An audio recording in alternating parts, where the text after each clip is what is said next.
Hello everyone, आज हम unit 1 करेंगे हिस्ट्री माइनर का। यूनिट 1 के इम्पोर्टेंस क्वेश्चन करेंगे। फर्स्ट क्वेश्चन है 19वीं सदी में सामाजिक कुरीतियाँ और उनका प्रभाव। मतलब कि 19वीं सदी में जो सामाजिक बुराइयाँ था उनका क्या प्रभाव पड़ा था। हम पहले थोड़ा परिचय जान लेते हैं। प्रस्तावना। 19वीं शताब्दी का भारतीय समाज अनेक सामाजिक, धार्मिक और सांस्कृतिक कुरीतियों से ग्रस्त था। यानी कि 19वीं सदी में हमारे समाज में बहुत सारी बुराइयाँ थी जो सामाजिक, धार्मिक और सांस्कृतिक कुरीतियाँ थी। यानी ये सब बुराइयाँ थी और जो समाज इनसे ग्रस्त था। ये काल भारतीय इतिहास में सामाजिक जागरण और सुधार आंदोलनों की शुरुआत का भी समय था। जब समाज में ये सारी कुरीतियाँ थी तो 19वीं सदी में इनमें सुधार भी हुआ। समाज के लोग थोड़ा जागरूक हुए। तो जो सुधार आंदोलन हुआ उन्हीं के बारे में हम इस युग में पढ़ेंगे। इस युग में व्यापक सामाजिक कुरीतियाँ जैसे सती प्रथा, बाल विवाह, जातिवाद, पर्दा प्रथा आदि भारतीय समाज के अनैतिक और मानवीय ढांचे को कमज़ोर कर रही थी। मतलब कि उस टाइम पे जब हमारे जो समाज था 19वीं शताब्दी में, वो उस टाइम पे बहुत सारी कुरीतियाँ थी जैसे सती प्रथा, बाल विवाह, जातिवाद, पर्दा प्रथा। सती प्रथा क्या था आप सभी जानते ही होंगे। अगर किसी का हस्बैंड की डेथ हो जाती थी तो उनमें जो उनकी वाइफ होती थी उनको जिंदा जला दिया जाता था। उन्हीं के साथ उनकी चिता पे बिठा के जिंदा उनको जला दिया जाता था। और बाल विवाह मतलब उस टाइम पे बच्चे पैदा भी नहीं होते थे। लड़कियों या जो पैदा हो जाते थे उनका विवाह कर देते थे। उनको पता भी नहीं होता था। उनको कह दिया जाता था ये तुम्हारा पति है, ये तुम्हारा घर है। तो उस टाइम ये सब बहुत सारी बुराइयाँ थी। जातिवाद मतलब छुआछूत, भेदभाव, ये सब उस समय पे बहुत था। पर्दा प्रथा, औरतों को घूंघट इतना बड़ा रखना पड़ता था। ये पर्दा प्रथा हो गया। ये सभी समाज में बहुत बुराइयाँ थी और इससे ज़्यादातर महिलाएं ग्रस्त थी। ये सारी कुरीतियाँ ये सब सिर्फ उन महिलाओं के लिए ही था। तो इसमें हम सुधारों की बात करेंगे। पहले कुरीतियाँ जान लेते हैं क्या बुराइयाँ थी। सती प्रथा, जैसे कि मैंने बताया ही है कि सती प्रथा वे कुप्रथा थी जिसमें पति की मृत्यु के पश्चात उसकी पत्नी को जिंदा जलाकर उसकी चिता में बिठा दिया जाता था। ये प्रथा विशेषतः उच्च जातियों में अधिक प्रचलित थी। यानी कि मैंने बताया ही कि जिनके पति की मृत्यु हो जाती थी और हमारे हिंदू समाज में जब उनको जलाया जाता है तो उसी के चिता पे बिठा के उनको भी जलाया जाता है। और ये जो था सती प्रथा थी वो ऊंची जातियों में ज़्यादा प्रचलित थी। अब जान लेते हैं बाल विवाह। लड़कियों की बहुत कम उम्र में विवाह कर दिया जाता था जिससे वह शिक्षा और मानसिक विकास से वंचित रह जाती थी। जैसे मैंने बताया कि जो लड़कियां छोटी होती थी, 5 साल 6 साल, कोई एज ही नहीं होती थी शादी का। आजकल तो 21-22 जब आप पूरा तरह से मैच्योर हो जाते हो तब उनकी शादी होती है। पर उस टाइम पे बहुत छोटी उम्र में उनकी शादी कर दिया जाते थे। तो ये एक कुप्रथा थी जिससे महिला, बच्चे ही उनका मानसिक विकास नहीं हो पाता था। वो शिक्षा नहीं ले पाते थे। इसमें सिर्फ लड़कियों का ही नहीं मानसिक विकास हो पाता था बल्कि लड़कों का भी। लड़के भी तो छोटे होते थे तो दोनों को इनमेच्योर होते थे। न वो शिक्षा ले पाते थे न कुछ ले पाते थे। तो ये बहुत बेकार था। अब विधवा जीवन की अमानवीयता, यानी कि जिनके हस्बैंड की डेथ हो जाती थी वो विधवा कहलाती थी और उनकी जो उनकी जो दशा थी वो विधवाओं को सामाजिक जीवन से बहिष्कृत कर दिया जाता था। उन्हें सफ़ेद वस्त्र पहनना पड़ता था, सिर मुंडवाना और असामान्य जीवन से दूर रहना पड़ता था। यानी कि मतलब जो विधवा हो जाते थे उनको सफ़ेद कलर का ही कपड़ा पहनना पड़ता था। रंग कलरफुल चीज़ों मतलब वो इतना सादगी भरा जीवन जीते थे। खाना में बिल्कुल मतलब जो साध्वी लोग खाते हैं वही खाते थे। मतलब और उनका जो पूरा बाल है वो भी कटवा दिया जाता था, मतलब पूरा बाल छिलवा दिया जाता था, मुंडवा दिया जाता था। और उनको जो हम जैसे हम अपनी जो भी इच्छा की जीवन जीते हैं, घूमना फिरना खाना पीना, वो उन सब से बिल्कुल कहीं से दूर रहते थे। तो ये बहुत ख़राब जीवन उनको जीना पड़ता था। पर्दा प्रथा के कारण महिलाओं को सामाजिक, शैक्षणिक और आर्थिक गतिविधियों में भाग लेने का अवसर नहीं मिल पाता था। जो पर्दा प्रथा था ये भी महिलाओं को करना पड़ता था, जिससे वो सामाजिक, शैक्षणिक और आर्थिक गतिविधियों में भाग नहीं ले पाते थे। उनको ये अवसर मिल ही नहीं पाता था। तो हमने जितनी भी कुरीतियाँ पढ़ी है उसमें ज़्यादातर किसका नुकसान हो रहा है? महिलाओं का हो रहा है। किसकी दशा खराब है? महिलाओं की खराब है। तो इस टाइम महिलाओं के लिए बहुत ग्रस्त टाइम था।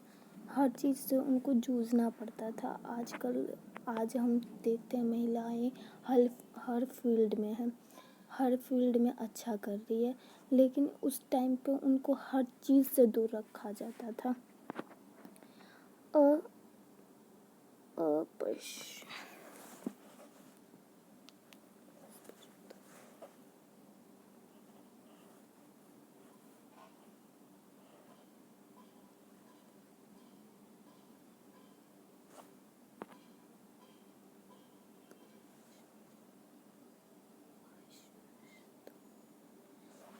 अब हम जान लेते हैं अस्पृश्यता और जातिवाद। मतलब इसमें छुआछूत की बात कर रहे हैं हम। जाति व्यवस्था के कारण समाज में ऊंच नीच की भावना गहराई हुई है। अछूत कहे जाने वाले वर्गों को मंदिर में प्रवेश, सार्वजनिक कुओं से पानी लेने और सामान्य सामाजिक जीवन में भाग लेने से वंचित रखा जाता था।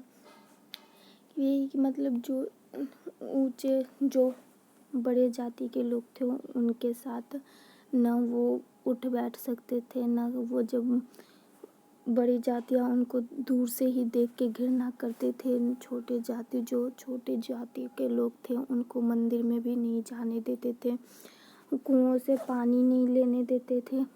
उनका जीवन सामाजिक जीवन में भाग लेने से वंचित रखा जाता था। तो ये बहुत उस टाइम की कुरीतियाँ थी।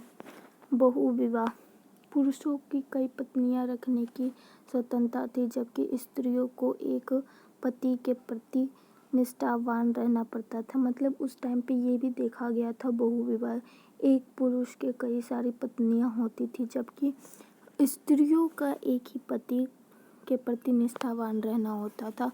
तो ये भी चीज़ गलत है। गलत है तो है।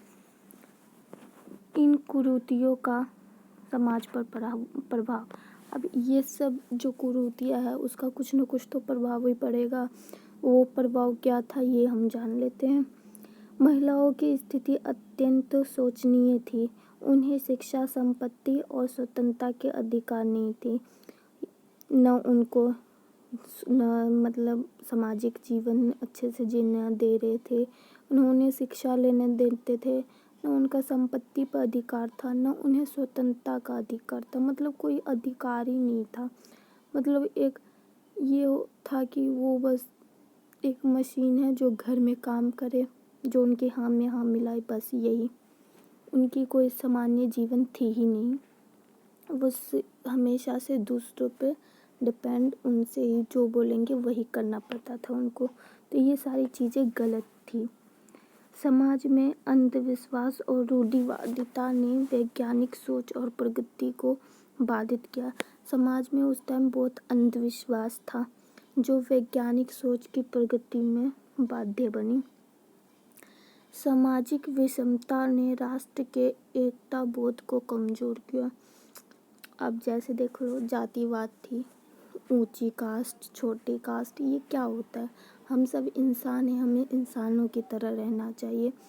हमें सबसे पहले हमारे अंदर अगर मानवता ही नहीं है तो वो हम किस प्रकार के इंसान हैं? हम सब तो पहले हमें ये देखना चाहिए हम सब मानव है। जब हम आए थे तो कोई जानता था कौन किस कास्ट में है, कौन नहीं है।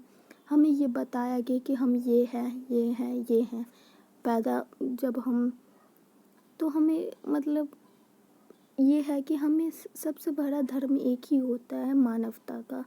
मानवता है तो सब कुछ है। तो ये होना चाहिए।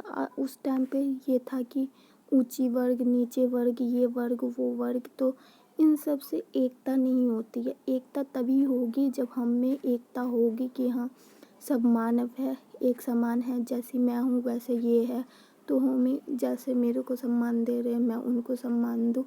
तो ये एकता होती है। किसी भी राष्ट्र के लिए एकता ज़रूरी होती है। और एकता के जो हम अगर हम भारत में रह रहे हैं, हमारे लोगों के बीच में एकता नहीं होगी तो कोई भी हमें तोड़ के चला जाएगा। तो हमारे बीच एकता होनी चाहिए। शिक्षा और चेतना के अभाव ने सामाजिक विकास को अवरुद्ध किया।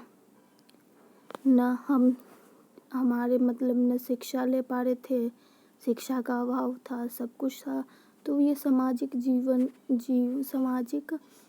जीवन के विकास में अवरुद्ध बना। निम्न जातियों को सामाजिक, धार्मिक और आर्थिक रूप से दबाया गया। मतलब विभिन्न जातियों को सामाजिक रूप से भी दबाया गया, धार्मिक रूप से भी दबाया गया, आर्थिक रूप से भी दबाया गया। तो अब इसका निष्कर्ष देख लेते हैं। 19वीं सदी की सामाजिक कुरीतियाँ भारतीय समाज को भीतर से खोखला कर रही थी, लेकिन इन कुरीतियों के विरोध उनके समाज सुधारकों ने आवाज़ उठाई, जिससे एक नए युग की शुरुआत हुई। जब अब हम देख लिए कि 19वीं सदी में इतनी कुरीतियाँ थी, तो कुछ समाज सुधारक ऐसे आए जो इन कुरीतियों के खिलाफ आवाज़ उठाए, और जो ये आवाज़ उठाए तब ये इस नए युग की शुरुआत हुई। तो इस टॉपिक में इतना ही था। अब हम दूसरा क्वेश्चन देखते हैं। ये बहुत इम्पोर्टेंट है। मतलब ये क्वेश्चन या तो ऐसे आएगा या तो ऐसे आएगा। आप ये सारे इम्पोर्टेंट क्वेश्चन कर लेते हो यूनिट 1 से, तो आपका एग्ज़ाम बहुत अच्छा होगा। जिन्होंने अभी तक कुछ नहीं पढ़ा है वो इससे अच्छे नंबर ला सकते हैं।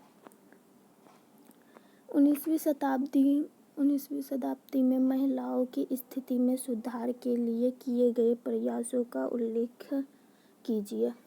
अब प्रस्तावना जान लेते हैं। हमें एग्ज़ाम में पहले थोड़ा परिचय लिखना चाहिए, जिसको प्रस्तावना भी बोलते हैं, परिचय भी लिखते हैं। परिचय में ये होता है कि हम इस टॉपिक में, इस क्वेश्चन में हम पूरे में क्या बताने वाले हैं, वो उसका थोड़ा सा समरी होता है। उसमें टॉपिक में इतना डालने चाहिए, फिर सब टॉपिक जो मुख्य बात होती है वो बीच में, फिर लास्ट में निष्कर्ष। तो ऐसे लिखते हैं तो एक अच्छा इम्प्रेशन बैठता है। तो हम जान लेते क्या है। 19वीं शताब्दी का भारत सामाजिक, आर्थिक और सांस्कृतिक दृष्टि से अनेक कुरीतियों से जकड़ा हुआ था। हमने पढ़ा ही अभी कि 19वीं सदी में भारत में सामाजिक, धार्मिक, सांस्कृतिक रूप से कई कुरीतियाँ थी। इनमें से एक प्रमुख समस्या थी महिलाओं की दयनीय स्थिति थी, यानी कि महिलाओं की स्थिति बहुत खराब थी। उस समय स्त्रियों को शिक्षा, संपत्ति, स्वतंत्रता और सामाजिक सम्मान से वंचित रखा जाता था। न स्त्रियों को शिक्षा दिया जाता था, न उनका संपत्ति पर अधिकार होता था। जैसे कि आज हम देख लेते हैं कि चाहे बेटा हो चाहे बेटी हो, दोनों को अब देने का अधिकार है। वो अलग बात है दे या ना दे, लेकिन अब तो अधिकार है कि दोनों को दिया जाए।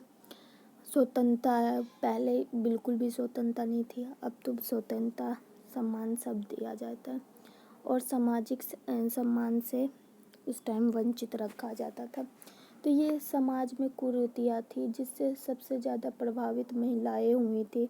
किसी का नुकसान हो या न हो, महिलाओं का बहुत नुकसान हुआ। उनकी स्थिति और ख़राब थी, बहुत ज़्यादा ख़राब थी। बाल विवाह, सती प्रथा, विधवा जीवन की यातना आदि आम थी। ये सबसे महिलाएं सिर्फ ग्रसित थे। इस पृष्ठभूमि में हम समाज सुधार को धार्मिक आंदोलनों और ब्रिटिश शासन की कुछ नीतियों के परिणाम स्वरूप महिलाओं की प्रक्रिया शुरू हुई। मतलब कि इस टाइम कुछ समाज में सुधार हुए जिससे महिलाओं की स्थिति पहले से थोड़ा बेटर हुई। उन्हीं के बारे में हम जानेंगे। 19वीं सदी में महिलाओं की स्थिति कैसी थी, हम ये जान लेते हैं। सती प्रथा हमने अभी पढ़ा। पति की मृत्यु पर पत्नी को भी जिंदा जला देना ये अमानवीय प्रथा था। जैसे कि पति की मृत्यु हो गई तो उसकी चिता पे उसको भी जला दिया जाता था, उनकी पत्नी को। तो ये बहुत, आज हम थोड़ा सा जल जाते तो हमें इतना तकलीफ होता, और सोचो जरा उनको जिंदा जलाया जाता था। कितना भयंकर समय था, कैसे वो लोग जली होगी, क्या चीख, क्या, हम तो सोच के भी घबरा जाते हैं। तो ये बहुत गलत था। बाल विवाह, लड़कियों की शादी बहुत कम उम्र में कर दी जाती थी जिससे उनको न शिक्षा मिल पाता था न उनका मानसिक विकास हो पाता था। विधवा जीवन, विधवाओं को सामाजिक बहिष्कार, सफ़ेद वस्त्र, सिर मुंडवाना, उपेक्षा आदि का सामना, यानी कि उनका सामाजिक बहिष्कार, जो वो सामाजिक जीवन हम जैसे जीते हैं तो वो नहीं जी सकते थे। वो हमेशा आजीवन काल तक वो सफ़ेद कपड़ा पहने, उनका सिर बाल छील देते थे, पूरा गंजा कर देते थे, मुंडवाना उसी को कहते हैं, उनका बहिष्कार कर देते थे। ये सब महिलाओं को देखना पड़ा। पर्दा प्रथा, महिलाओं को घर तक सीमित रखा जाता था, महिलाएं कहीं बाहर नहीं जा सकती थी। शिक्षा से वंचन, स्त्रियों को शिक्षा देना पाप समझा जाता था। अगर स्त्रियां शिक्षित होगी तो वो अपने अधिकारों के लिए आवाज़ उठाएगी, इसलिए उनको इन सब से वंचित रखा गया। संपत्ति का अधिकार, महिलाएं संपत्ति की उत्तराधिकारी नहीं मानी जाती थी। ये पुरुषों को ये अधिकार दिया जाता था। अब हम पढ़ लेते हैं दूसरा टॉपिक क्या है। महिला सुधार आंदोलन के प्रमुख स्तंभ। महिला सुधार में जो आंदोलन हुए उनके प्रमुख स्तंभ क्या है ये हम देख लेते हैं। समाज सुधारकों की भूमिका। सबसे पहले हम राजा राम मोहन राय के बारे में पढ़ते हैं। सती प्रथा के विरुद्ध आंदोलन का नेतृत्व किया। ये राजा राम मोहन राय पहले व्यक्ति थे जिन्होंने सती प्रथा का विरोध किया। 1829 में लॉर्ड विलियम बेंटिक के सहयोग से सती प्रथा को कानून द्वारा समाप्त करवाया। ये जो थे एक अंग्रेजी अधिकारी थे जिन्होंने सती प्रथा को समाप्त कर दिया। ये एक समाज में बहुत बड़ा सुधार हुआ। इसका श्रेय राजा राम मोहन राय को दिया जाता है। ईश्वर चंद्र विद्यासागर विधवा पुनर्विवाह के प्रबल पक्षधर थे। मतलब कि जिसको हम पुनर्विवाह कहते हैं, मतलब विवाह मतलब जिसके पति की डेथ हो जाती है, तो जिनकी जैसे शादी हुई है कुछ टाइम बाद उनके हस्बैंड की डेथ हो जाती है, तो वो आजीवन काल विधवा के जीवन न जिए, इसलिए उनका दोबारा शादी करवा दिया जाता है, और ये कहीं ना कहीं सही भी है। 1856 में हिंदू विवाह पुनर्विवाह अधिनियम को पारित करवाने में योगदान दिया। यही कि 1856 में एक अधिनियम पारित हुआ जिसमें हिंदू विधवा पुनर्विवाह का ये अधिनियम था। कि हिंदू जिनकी हस्बैंड की डेथ हो जाती है वो दोबारा अपनी शादी कर सकते हैं। ये बहुत अच्छा निर्णय था। अब हम जान लेते हैं ज्योतिबाई फुले और सावित्रीबाई फुले के बारे में। इनका नाम हमने बहुत ही सुना है, अब हम जान लेते हैं। शूद्र और अति शूद्र स्त्रियों के लिए प्रथम महिला विद्यालय की स्थापना की। मतलब ज्योतिबाई फुले और सावित्रीबाई फुले ने महिलाओं को शिक्षा पे जोर दिया। उन्होंने उनके लिए एक विद्यालय की स्थापना की 1848 में, ताकि वहाँ पे महिलाएं शिक्षा ग्रहण कर सके। विधवाओं और अनाथ बालिकाओं के लिए आश्रय गृह स्थापित किया कि जो महिलाएं विधवा हो गई है या जिनका कोई नहीं है, उनके लिए उन्होंने एक गृह का स्थापना किया गया। गृह मतलब एक रहने का स्थान, जिसको हम घर जैसा कह सकते हैं, वहाँ पे वो रह सकते हैं। अब हम जान लेते हैं महर्षि कर्वे। इन्होंने 1916 में SNDT विश्वविद्यालय की स्थापना की। धार्मिक सामाजिक आंदोलन का प्रभाव पड़ा इस पे। अब ब्रह्म समाज, आर्य समाज, प्रार्थना समाज आदि ने महिलाओं सुधार, विधवा विवाह और शिक्षा को बढ़ावा दिया। हम पढ़ चुके हैं ब्रह्म समाज, आर्य समाज ने कैसे महिलाओं की स्थिति में सुधार किया। महिलाओं के सुधार से संबंधित विधियां 18 मतलब कौन कौन से लॉ पास हुए जिससे महिलाओं की स्थिति में सुधार हुआ। 1829 में सती प्रथा उन्मूलन अधिनियम, 1856 में विधवा पुनर्विवाह अधिनियम, 1891 में सहसम्मति आयु अधिनियम, 1929 में शारदा अधिनियम। ये सब महिलाओं के सुधार के लिए अधिनियम बनाए गए थे। महिलाओं का योगदान: सावित्रीबाई फुले, पंडित रमाबाई, ताराबाई शिंदे, बेगम रुकैया सखावत जैसे व्यक्तियों ने स्त्री शिक्षा, अधिकार और सम्मान के लिए लड़ाई लड़ी। निष्कर्ष हम देख लेते हैं। इन प्रयासों ने भविष्य में भारत के स्वतंत्रता आंदोलन और संविधान निर्माण में भी महिलाओं की बराबरी नींव रखी। मतलब महिलाओं ने भी भारत के स्वतंत्रता में उन्होंने भी अपना पूर्ण योगदान दिया और बराबरी का अपना नींव रखा। ये था इस चैप्टर के मोस्ट इम्पोर्टेंट क्वेश्चन। ये दो आप कर लेते हैं। ये दो क्वेश्चन आप कर लेते हैं तो आप इस यूनिट के आसानी से सभी प्रश्न कर सकते हैं। Thank you so much.